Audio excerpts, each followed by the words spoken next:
Selamat pagi, selamat hari baru. Semoga kita semua tetap sehat dan bahagia. Bapak, Ibu, saudara-saudariku yang terkasih, mari kita mengawali hari ini dengan berdoa, mendengarkan sabda Tuhan, dan meluangkan waktu sejenak untuk merenungkannya. Mari kita mengawalinya dengan berdoa. Kita berdoa dari Mazmur tanggapan hari ini, Mazmur 17. Dalam nama Bapa dan Putra dan Roh Kudus. Amin. Condongkanlah telingamu kepadaku dan dengarkanlah kataku.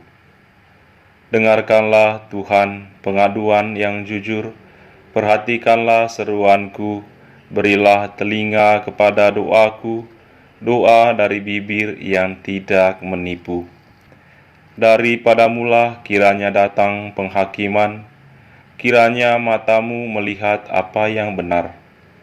Bila engkau menguji hatiku, bila engkau memeriksanya pada waktu malam, dan menyelidiki aku, maka tidak suatu kejahatan pun engkau temukan. Mulutku tidak terlanjur. Aku berseru kepadamu karena engkau menjawab aku, ya Allah.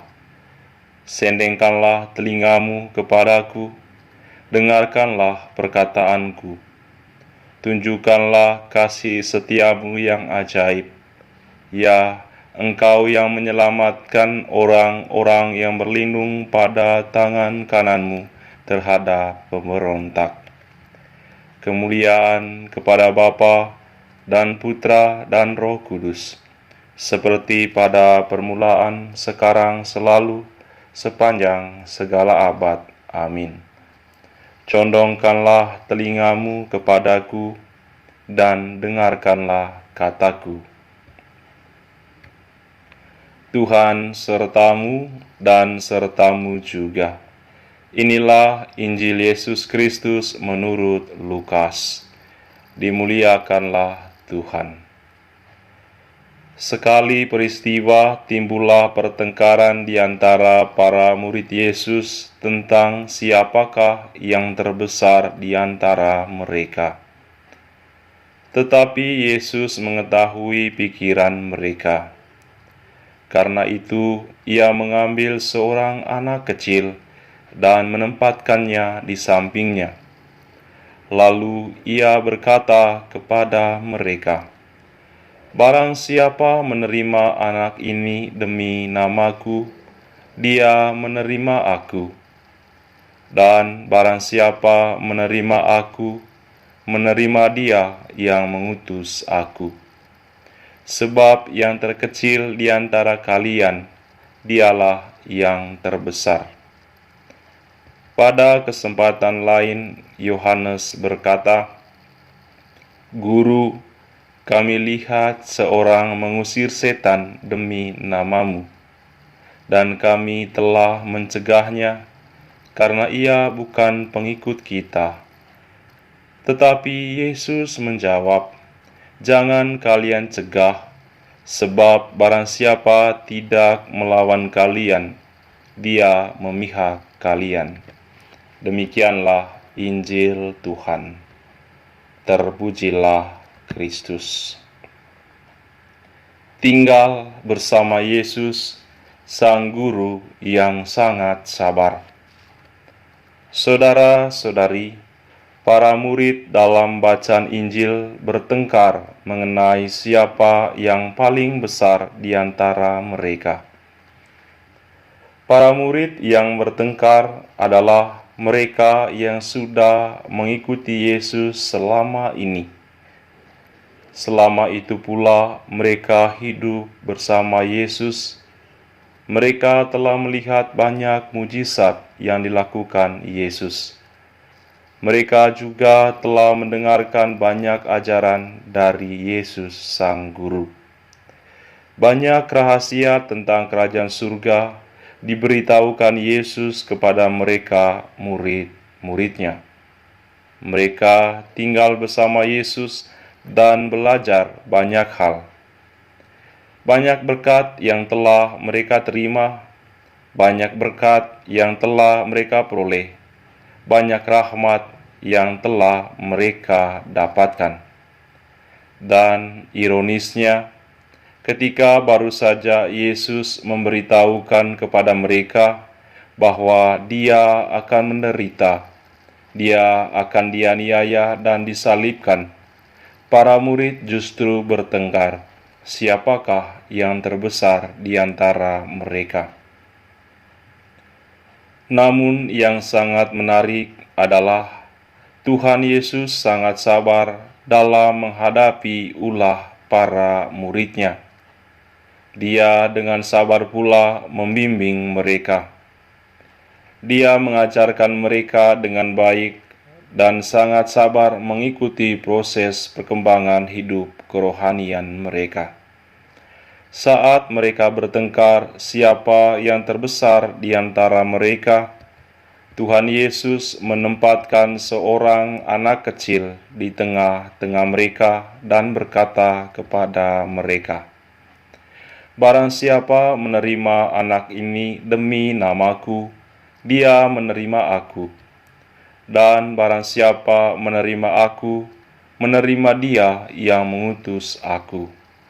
Sebab yang terkecil di antara kalian, dialah yang terbesar."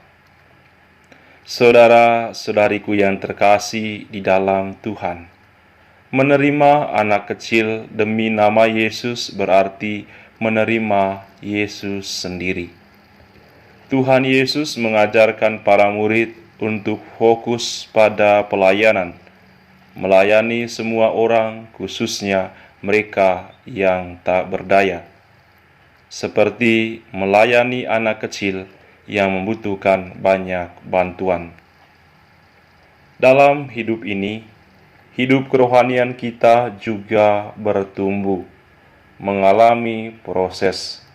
Kadang pertumbuhannya cepat, kadang lambat. Tetapi Sang Guru kita, Tuhan Yesus Kristus, tetap setia mendampingi kita. Dia menghargai proses yang kita lalui. Ada saat ketika kita mengalami keberhasilan dalam hidup, kehidupan rohani kita juga baik. Di saat kita mengalami kegagalan, mungkin hidup kerohanian kita juga mengalami pasang surut, mengalami keputusasaan, dan gampang menyerah. Namun Tuhan Yesus tetap setia mendampingi kita.